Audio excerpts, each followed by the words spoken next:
but I guess that nullifies it a bit. We talk about how dangerous Wukong can be in lane.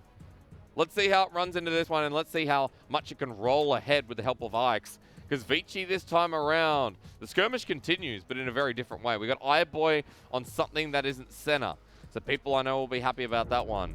But we've also got Cold on Bard. It's a game that changes the dynamic here. Moving into number 2. OMG already with a win, looking to cement themselves up the standings against Vici Gaming. I want to go back to looking at this Bard pick though. Because one of the things Bard loves to do is roam. And when you're against the Tam Kench, it's very difficult for iBoy and Hung to try and punish these roams from Cold. So early Moby boots and a lot of roaming is what I expect from Cold, and particularly when we look towards how Rift Herald can be picked up with just one member of the OMG lineup, this could work out great. That is a fantastically friendly start from Cold. He starts with the shrines, the Caretaker shrines early, to give a bit of help for Icon in lane, but the invade coming through is simply to drop a ward down at the red buff to spot FLICKR out. That means that Icon can be maybe a little bit more aggressive in these trades. He gets a bit of help here from the support of OMG. But while we are talking about the bottom lane, notice what iBoy has gone for. It's Comet Varus. We're going to get the full poke here from iBoy this game. It's not about on hit. It's about bursting them down. And I think this is the smarter call from iBoy, because as the Varus, you're on hit, trying to move into these fights where you've got to deal with FLICKR, you've got to deal with this Maokai, the Bard as well, who'll be trying to lock you down, it become very difficult to play. But if you're taking a step back and poking from afar, this engage and even the long-range engages from OMG become a little bit more difficult to coordinate. And it's kind of fun to see he started Corrupting Potion as an AD carry. Not every day that you see that one coming through as well. I didn't get to catch the start of builds from the other poke Varuses, but iBoy's done this before, and I don't remember him going for the Corrupting Potions, so a bit of adaptation within the start of the build. As you can see, he's already looking to poke out, but SMLZ and Cold returning the favor with the Guardian Bard to help him.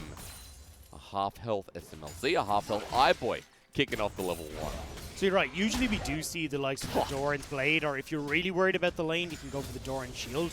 But the problem when you're facing up against this Bard is that there's so much poke that can come through, plus the sustain off the Caretaker Shrine, that it enables SMLZ to go for these more aggressive trades. What this Corrupting Potion allows iBoy to do is trade that back without having to worry too much about him running out of mana, because Varus is a pretty mana-intensive champion if you're constantly throwing out these spells. So they're looking to try and even out that trade pattern just a little bit with the extra health that the Corrupting Potion will offer. Already getting the push here in lane in the bottom side. You can see Ike's is towards red buffs, so might have an opportunity to go mid. There's a ward on his Raptors from the side of OMG. As look at this. Hacker's going in for an invade. Now there's nothing here. Already taken.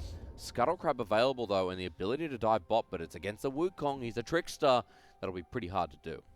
So FLICKR is trying to punish the slow clear that Ike's has in this Sejuani. Unfortunately though, is take a pick of where you think Ike's is going to be, and he guesses wrong in this scenario. So Ike's will be pretty unperturbed moving through his jungle route at the moment, and will even manage to pick up this Scuttlecrab on the bottom side. So a great start for Ike's here, where FLICKR was looking to punish. Hacker's crossing as well, going towards the bottom side Scuttlecrab with Cold now, making the roam too. They're looking to sandwich his Vici Gaming jungler. The Cosmic Binding available here. Cold holds off. It's about the pressure to build up. Timing everything. Hung misses the Tongue Lash. The Sonic Wave into the Resonating Strike. Watch not Icon. taken. Icon's moving in on the backside of this pit though, looking to cut off anyone from Vici, but it doesn't matter. Scuttle will go over to OMG, and FLICKR has already picked up that on the top side, so early lead for the OMG jungle. Early level lead here, especially for FLICKR, with a bit of a camp on top. Ike's moving towards Raptors. FLICKR, they know he's here. They're doing the do-si-do, as Spawn would like to call it. Raptors started. FLICKR's just going to be an absolute nuisance here. Look at Icon pushing in Taken mid. by Ike's though, he hits level 4. Now FLICKR might be a bit too far forward. Permafrost one away, but will not connect. You see Icon had mid pushed in, no support coming from Forge. Bottom lane was pushed in. I thought they might have looked to roam, but not bothered there. They just want to try and put as much pressure down onto SMLZ and Cold. And iBoy will teleport back to lane to keep that pressure up. I guess we didn't mention that there's triple TP on the side of Vici Gaming. So ability to be everywhere at once with the new TP, I guess, with a bit of home guard advantage too. iBoy went back for the double longsword and boots, so now that poke's doing even more. But I want to draw your attention to the biggest discrepancy on this map. It is not the top lane monkey versus the tree. It is actually mid, where Icon is already 10 CS up. He has a Dark Seal as well to start off with Corrupting Potion. So this lane going very well for OMG's mid. You can, in this lane, look to trade back a little bit as Forge, but doesn't have enough points in the Kingslayer in those early levels to really look to punish Icon. So now that he's got a couple more points there, can look to even out this lane, but definitely Icon playing the early stage as well, knowing that he's able to abuse Forge before he's got any of these health or tanky stats coming in, and proccing that electrocute as often as possible for Icon. Level 6 there in the mid laner as well. With the Electrocute and Ignite, serious kill threat where, you know, Forge has only got the TP, so of course it's going to be a big advantage there in lane. We'll just look at a bottom lane getting poked out. There's an even bigger CS lead now for iBoy, who got a turret plate on top of it as well. So iBoy is accelerating ahead in gold really well. The biggest problem, though, is that he's got to invest a lot of that gold he's just picked up into a QSS. The teleport does work in getting ahead in lane, and I think he was worried about the pressure SMLZ and Coke put down. But when you look towards Curse, when you look at Icon's chains, and even the stun that can come in from Cold, he needs that QSS. Flash forward here from Icon though. They're going to lock down the Silas. The kick away stolen by Forge, but Sonic Wave works just like that. First blood in a nice fashion for FLICKR. Great flash forward from Icon to set up that play, and this is what we wanted to see from OMG, turning this mid lane around and using the early game advantage that FLICKR had. It's always been Icon's now furthermore. Teleport coming in, Hung is trying to match. What can you do here? Nice little cosmic binding from Cold as well. He's on the roam too. Hung just going to have to walk back to lane as Icon now moving back to base. Look at the first item buy. I'm expecting Lost Chapter early here for the LeBlanc. No, he's gone for the Zork shoes instead. Vici are doing Vici things though. They've started up this dragon. They said how much they love this objective and use it to try and put pressure onto teams to fight them around that 23 to 28 minute mark. They've already started that one up, and with no Rift Herald up and available, they can't look to try and trade for OMG. First Cyclone though, double knockup going to come through. Now Curse is in kill range. He flashes away, matched here by Cube. All you need is a whack on the head. Monkey with one kill. And this is the problem with new Wukong, that it's not the burst damage you got to worry about, it's the sustained damage you got to worry about. Yeah. The passive does so much when it comes to regen. It also gives a bit of armor, but not the most useful against Maokai. That regen, though, is giving you about 3% of your max health when you stack it up fully.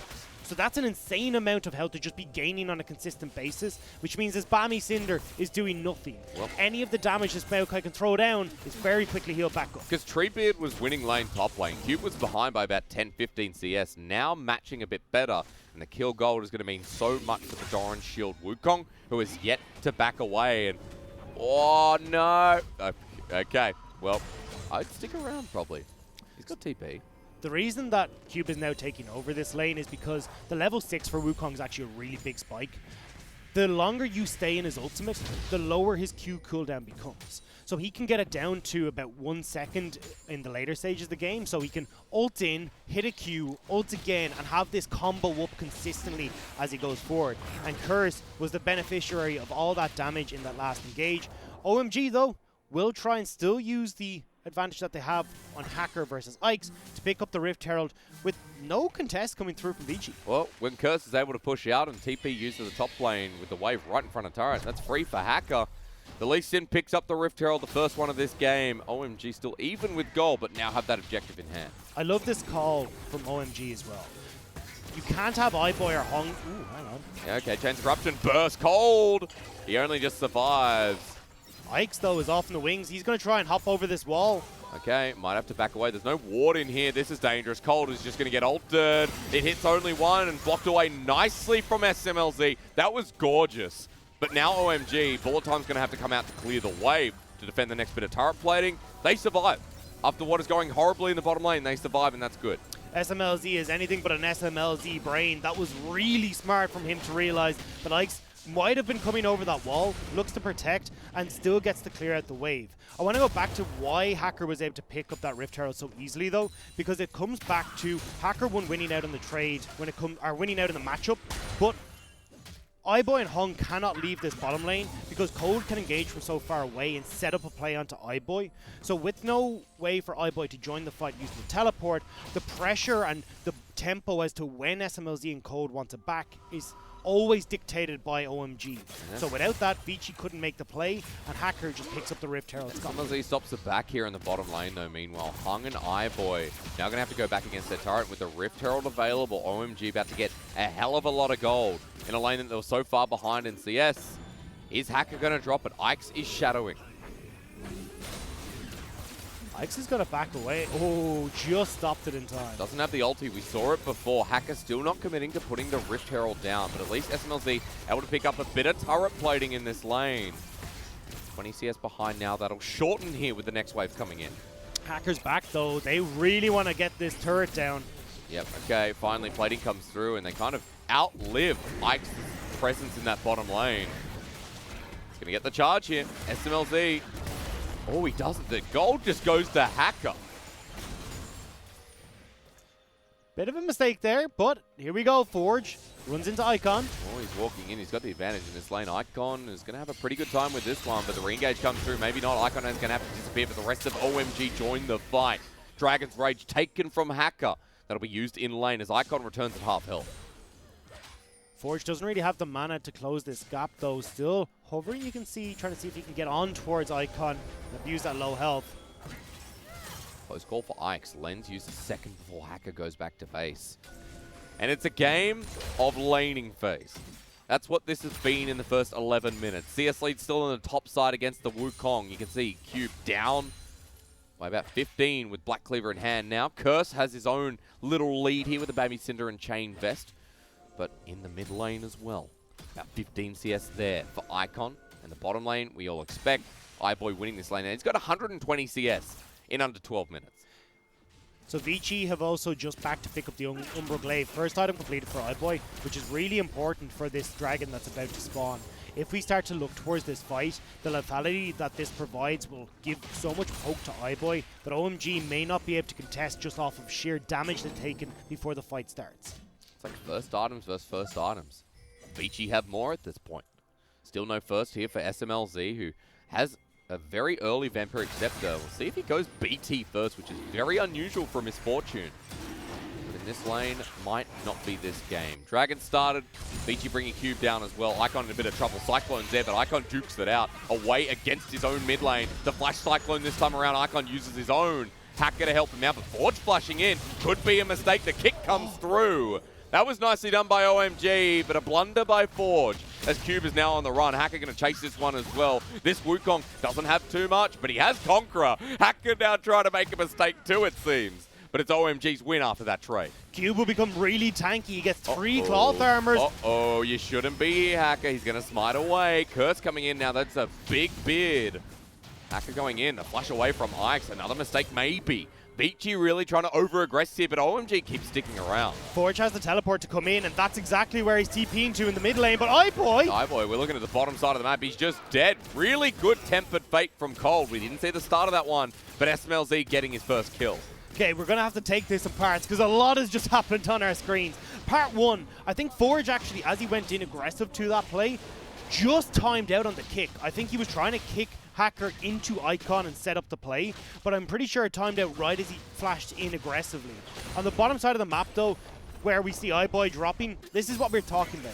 The second Hung leaves this lane, it opens up Cold to go in with the Cosmic Radiance, and that's exactly what we see. Ooh. iBoy all alone, that's going to be the perfect call, and the bullet time finishes him off. Really nice ult from Cold, as stated before.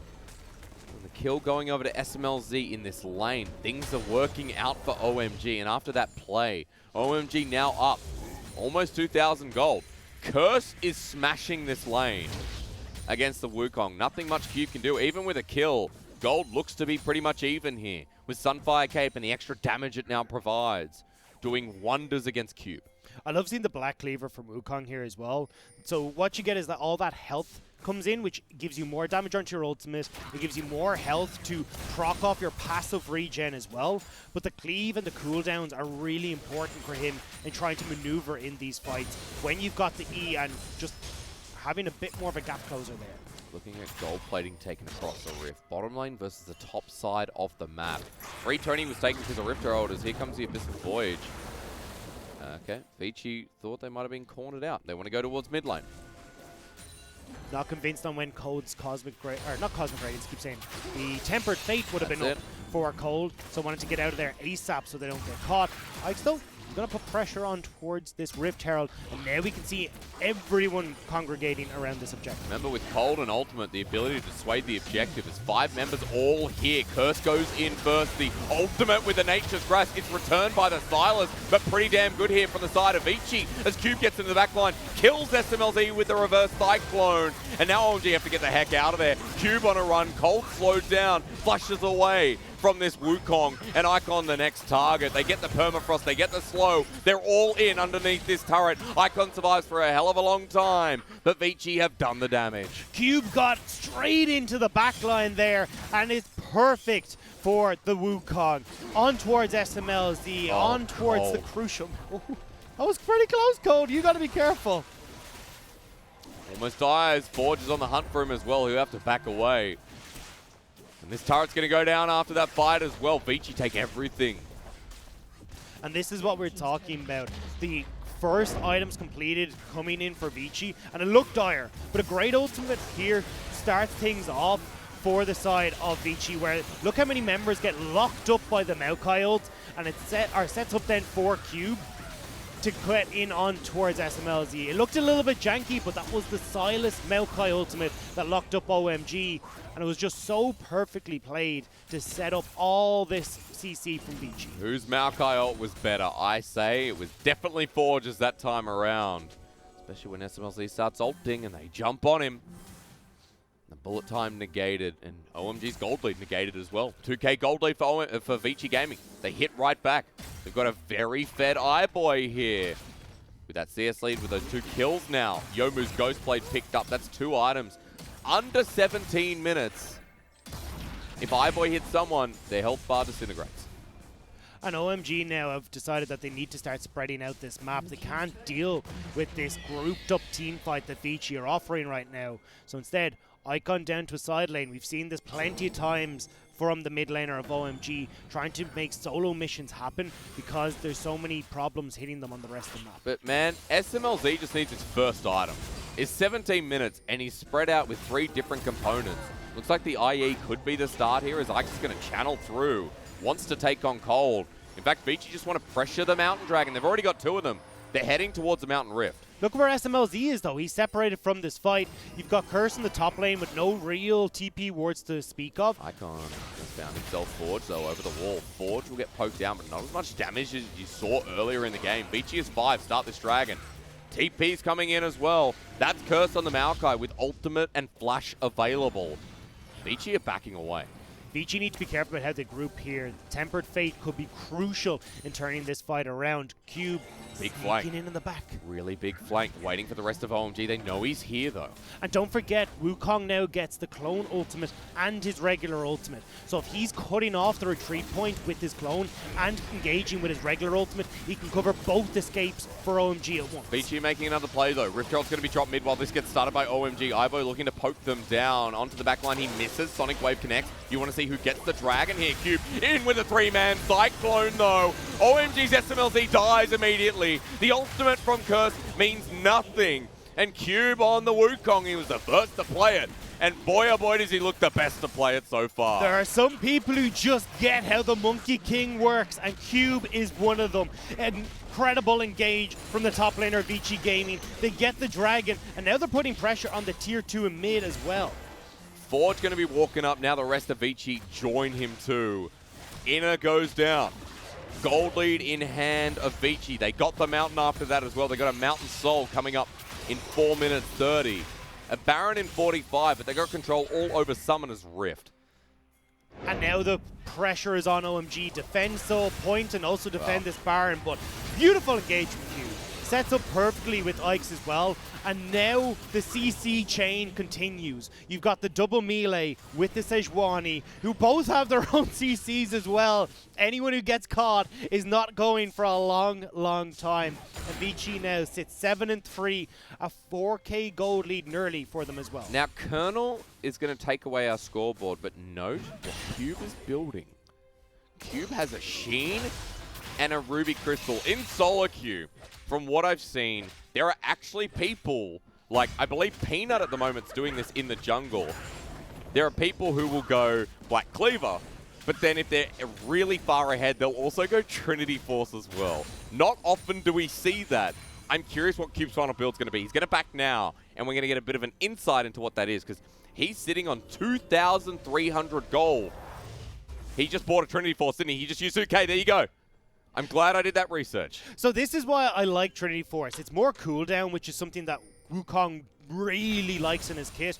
As we already talked about, he can get his Q down to a single second thanks to the ultimate. He can get a lot of these E's to close the gaps. But the biggest thing here is that Wukong is swapped over from an AD assassin into a more sustained damage bruiser. This Triforce, though, as a result, can really help him pack a punch when he gets onto SMLZ or onto Icon in these fights. Because as we've seen, he's having zero issue getting on towards the back line of OMG. And now, this bruiser is so starting to look like a little bit like an AD assassin. He's huge. He's absolutely huge. And yes, of course, the Phage passive doesn't stack, but everything else does. You get the cleave, you get a bit of both, but we're looking top right now because Icon is going to get locked on down here. A good kick away, but I don't think Forge is done. He's got the ultimate available. Wait, Forge is dead. iBoy presses Q, and that's the other Fed member. Forge wants to re-engage as he disappears back with the LeBlanc ulti. And Vici are taking it all. Much better gameplay here in round 2 against OMG. And we called OMG the gatekeepers. They're the ones holding the 8th place spot. 50% win in their series, 50% wins in their game, but Vici are trying to make the run. They have their eyes on playoffs, and right now they are tossing OMG to the wayside, ripping the key from their hands and trying to unlock the top of the table. Vici with a win streak here in series as well, let's not forget. 6K gold lead here in this second game, just about. At 22 minutes in, they've got a Mountain Soul spawning in 145, and they've got an unapproachable Cube on the Wukong, who now, I bet you that's going to be a Death Dance coming second. Why not? MR, Armor. And the passive is so useful as well. This is the perfect item now for a lot of these bruisers. I actually really like the changes that Riot brought in on this item. And it's in top of that, it gives a little bit more of that cooldown, although at this stage, Cube's got cooldown coming out his ears. I don't think he really needs much more there, but still, this is a perfect item for the Wukong in this situation. Still 200 CS. He's now taken over the CS advantage that Curse had earlier in the lane, and Curse only has a Bramble Vest. So right now, against Cube, I know you don't want to see the one-on-one, but we'll probably see it eventually. And even though Cube won't do too much to Curse, right now Curse is not that effective. Look across the board as well while we are discovering items. iBoy almost towards the edge of night here as his third. He's at 229 CS at 23 minutes in. 3-1-1 this far has been so much better than SMLZ. And even though there were those earlier mistakes, the good catches from OMG, right now you can see Vici's has snowballed harder, faster, better and stronger, with Baron standing there as well. We've got an objective waiting. And OMG are left looking like a bit of a Daft Punk in this game with a 5K gold lead. Wasn't that Kanye West who did that song? I know Daft Punk did it at one stage. Oh, I think was. I think Kanye just worked with us at one point, but okay. I'm open to being wrong there. No. You know what? I wouldn't have a clue. No, last time I listened to anything that wasn't 70s rock and roll was like 2001. So that was a while ago. And wow. this Irish pub song. Yeah. Trying to throw my direction as well. Yeah. I've been learning the culture. Vici, they're on a Mountain Soul, but uncontested. So this one is just free. And I think at this point, you'd start to think we're probably just going to a game 3. OMG nowhere near. Mountain Soul on this team. Cube can do what he does better. the entire team can do what they want to do at this stage. You've just got a team fighting composition that has already proved a massive pain for OMG to deal with. And now you're giving them extra armor, extra magic resist, a shield on top of it. And now look at the targets that Icon has to actually make a dent in the health bar with. Because Forge is going to heal it up with Kingslayer. You can be damn sure Cube is going to heal it up as well when he finishes off that Death Stance. Yep. And Boy has that Edge of Night we're talking about, Hysterics. This is nobody left for Icon to actually make this play work. Sonya's invulnerability is super annoying to deal with for Icon, especially in his lane opponent. We're having a look at it gold now. 10k on Cube and Boy. SMLZ the next closest, but he's 1200 down. Not even that, he's more than 1200 down of Boy especially. And Vici now using that pressure. They're walking through the enemy jungle. Icon trying to find his way in the backline, but that Edge of Night used now. Cold running away. Cube wants to go into the backline as well. First Cyclone used. He flashes into 2. A good ulti from Cold to slow down the pace, but Cube is still alive, and he still has that extra Cyclone. He smacks down Hacker, and OMG are losing it all. Curse is not tanky enough. Vici lose none. Another double for the Wukongers. Oh, yeah, they're Icon. also going to get Icon too. Nice change of corruption. Icon slowed down, trying to juke them out, but Hung will pick up that one. 4 dead, everyone alive from Vici. This is what I expected from Vici coming into this game. Look at the difference when they've got consistent damage. They don't have to worry about this damn Taric ruining their day with the Cosmic Radiance. The Tempered Fate ain't going to do anywhere near as much, and Vici will take us to a game 3. They have looked so much better in this second game. The lane just snowballed out of control, and Cube on Wukong. A respect ban needed from now on. That was so well played, and I'm delighted to see the way Cube has made Wukong work. I've been very excited